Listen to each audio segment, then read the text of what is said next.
Mind, Body, Business with Maria Moore on the Rickey Smiley Morning Show.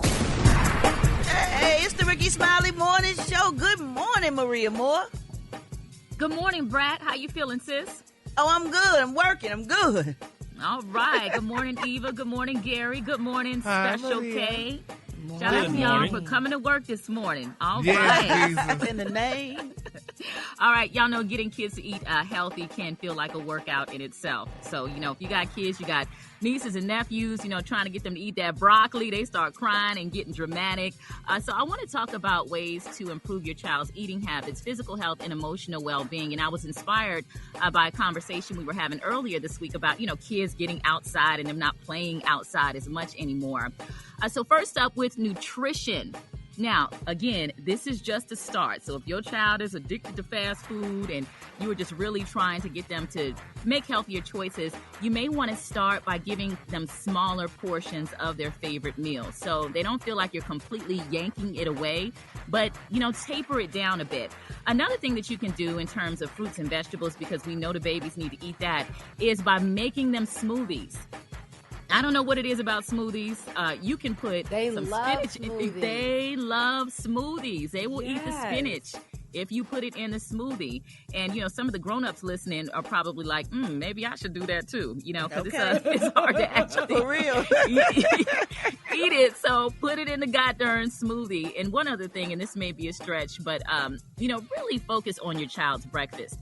I know we're not going back to school until sometime in August, September for some areas in the country, but breakfast is so important because it really impacts your child's ability to focus and learn. So even if you, put some fruit and cheese in a little baggie, if they have to eat it in the car on the way to school, please make sure that your kids are starting the day with breakfast. Let's move on to physical health.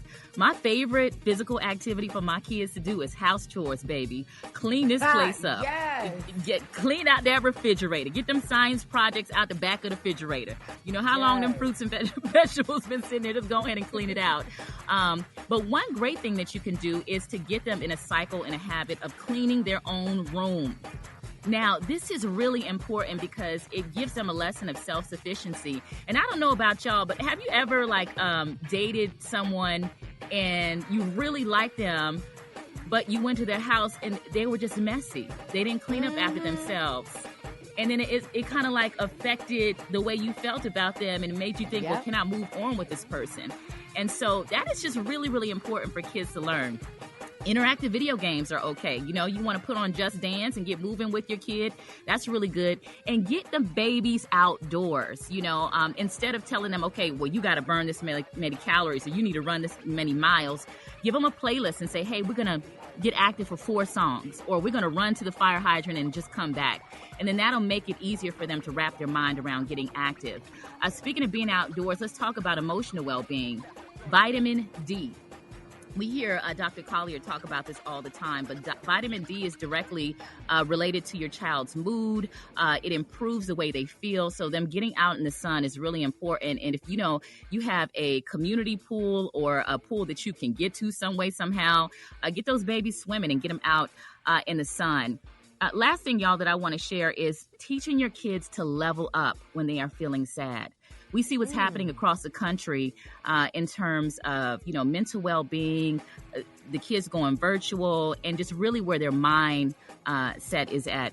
And I think a lot of times, y'all, when people are sad or they're depressed, they feel like they need to figure out why they're sad in order to feel better. But you just need to feel better inside of that moment. So teach your kids to level up. And what I mean by that is not necessarily understanding their feelings, but doing something to make them feel better in that moment. It could be listening to music.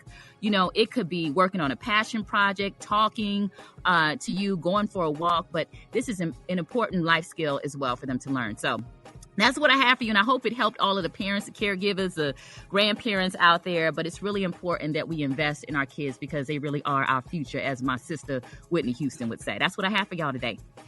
Yes. Thank you so much, Maria. Did you tell them all how they can find you? Yes, follow me on social media. Today is my baby's birthday, so shout out to all the cancers out there. I am on Instagram at Maria Moore, MARIAMORE. Thanks so much, y'all.